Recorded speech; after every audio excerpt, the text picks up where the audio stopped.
fitur A, fitur B gitu ya. Fitur B, kemudian ada kelasnya ya kan. Ada kelas A, ada kelas X ya, ada kelas X, ada kelas Y, dan seterusnya. Ya, ini kan kalian bangun model nanti. Bangun model pakai algoritma apa? Misalnya naive Bayes. Hari ini pakai decision tree. Malah dulu pernah kita juga pakai KNN. Mana yang paling bagus memprediksikan sesuatu yang kita yakin itu akan lebih pasti gitu ya kan?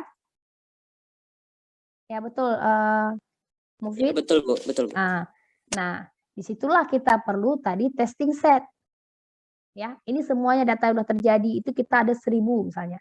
Enggak, 1000 itu kita bangun model. Ya, kita ambil misalnya barang 800 kita bangun model, yaitu si training set tadi bangun model. Ya, 200 si testing set. Testing. Kita tes lah. Ketika kita tes nanti kita tahu berapa salah, berapa betul. Kita bisa hitung pakai akurasi. Bisa pakai precision, dan pernah belajar kan? Bisa pakai recall. Bisa pakai precision recall atau F-measure. Nah, nilai itulah yang menentukan yang paling bagusnya yang mana. Ya, bisa saja kalian tiga-tiga ini kalian coba. Dengan testing set, kalian coba dengan KNN, akurasinya misalnya kalian dapat F-measure 0,9. Dengan naive kalian dapat 0,8. Dengan decision tree kalian dapat 0,75. Disitulah perlu ada jawabannya. Berarti untuk dataset saya ini yang paling bagus saya pakai naive Bayes. Ya. Oh, sorry. KNN. Nah, ini kan 0,9 itu. Nanti bisa ada teknik lain. Saya coba dengan SPM juga, Bu. Saya coba dengan lain-lainnya, Bu. Ya, kalau kalian di sini dengan SPM, kalian di sini dapat 0,95, berarti model terbaik itu dibangun dengan SPM. Nanti kalian pada akhirnya kalian bangun coba-coba macam model. Dengan testing set ternyata SPM yang dapat nilai paling bagus. Ya udah SPM ini nanti yang kalian kalau bisa mau buat aplikasi ya berarti pakai modelnya SPM gitu. Ya, siapa yang paling bagus? Bisa jadi data kalian hari ini image data kalian. Kalian coba ternyata yang paling bagus pakai SPM. Hari ini data kalian teks mau klasifikasi ke webnya masuk ke kelas ekonomi, apa kelas agama dan seterusnya. Ternyata paling bagus itu akurasinya pakai naive Bayes. Ya. Hari ini data kalian data yang lain lagi, data orang di rumah sakit berapa dia sembuh apa enggak akan sembuh. Dia seorang penyakit kanker ya. Kanker dokter kan catat tuh kanker umurnya segini berapa lama dah kanker lama-lama dia sembuh. Dari database dokter datang lagi orang umurnya segini kankernya ada sebesar ini bla bla bla bla bla dia meninggal. Datang lagi sampai dokter punya data pasien seperti itu banyak sekali. Udah 5 tahun dia kumpulin sehingga pasiennya tuh sudah sekitar mungkin sudah 800 orang data penderita pasien kanker. Dia bisa bangun model dia. Ya, sekarang datang orang kanker juga. Nah, dia tanya umur kamu berapa, diperiksa besar kankernya udah berapa lama kankernya. Kebiasaan di fitur-fiturnya ya kan, kamu hari-hari tidur berapa jam, kamu makan sehat apa enggak, kamu hari-hari ngerokok apa enggak. Nah, masukin. Ternyata diprediksi dia akan meninggal atau diprediksi dia akan sembuh gitu. Jadi kok sembuh dokter bisa fokus nih pasti sembuh gitu. Yang udah mau meninggal ini mungkin nggak perlu lagi terlalu diobatin ya. Nah, disuruh dikasih tahu ke keluarganya bahwa memang hidupnya nggak lama. Nah ya prediksi itu apa yang tahu umur Allah ya. Nah, tapi maksudnya seperti itulah dibangun modelnya seperti itu. Ya, jadi kita nggak tahu mana yang paling bagus sampai kita mencoba. Sampai kita bangun model dan kita coba dengan data testing tadi. Ya, bisa jadi untuk data yang ini bagus KNN, bisa jadi untuk data sana bagus decision tree. Cuma kalau kita sudah sering riset, kita tahu, oh data seperti ini. Oh, karena modelnya seperti ini, konsepnya seperti ini, ya cocoknya naive Bayes karena dia hitung peluang di sana. Antara fitur yang satu dengan fitur lainnya tidak ada kaitan, maka pakai naive Bayes. Ini antara fitur satu dengan fitur lain sangat berkaitan ya, jangan pakai naive Bayes, pakai yang lain. Seperti itu. Nah, di KNN sendiri, kalian kan kemarin udah coba percobaan ya.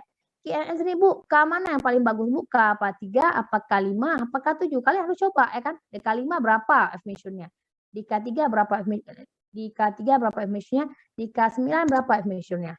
Ketika kalian dapat F-measure tertinggi bagus itu ketika K-nya 9, nanti model yang kalian pakai itu saja enggak semua 3 model itu kalian pakai. Bukan model di situ maksudnya ya, parameter ya. Nah, enggak mungkin semua berarti dengan K sama dengan 9 yang paling bagus. Nanti itu yang waktu kalian bangun aplikasi dengan K9 itu aja kalian masukkan programnya ke aplikasi kalian, enggak usah semua. Ya, paham?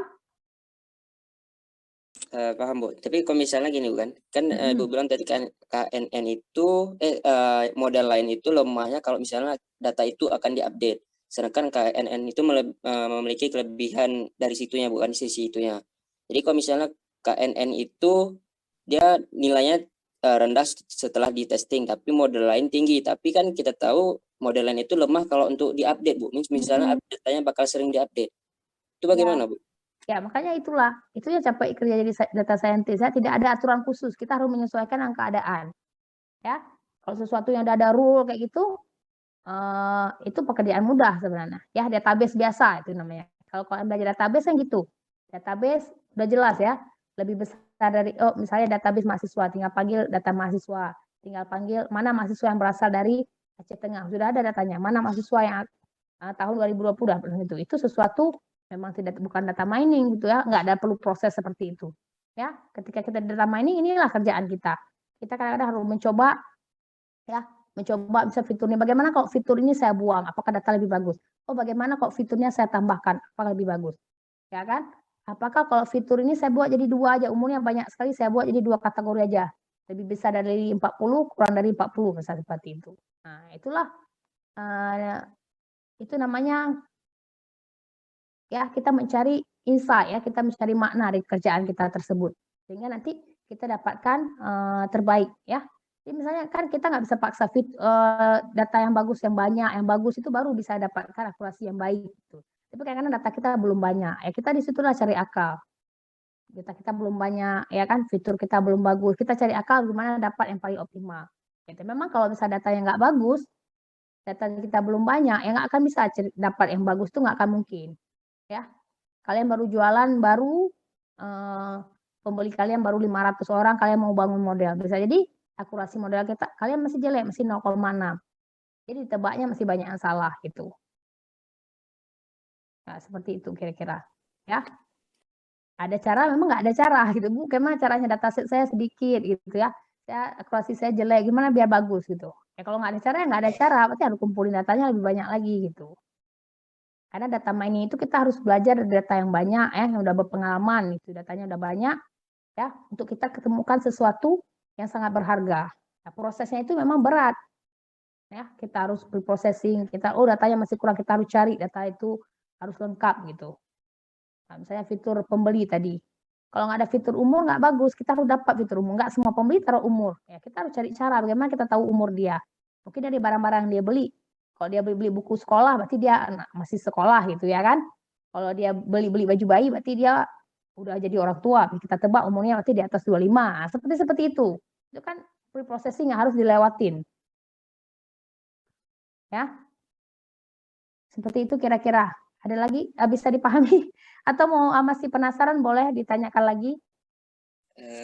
Udah paham Bu, makasih banyak Bu. Ya.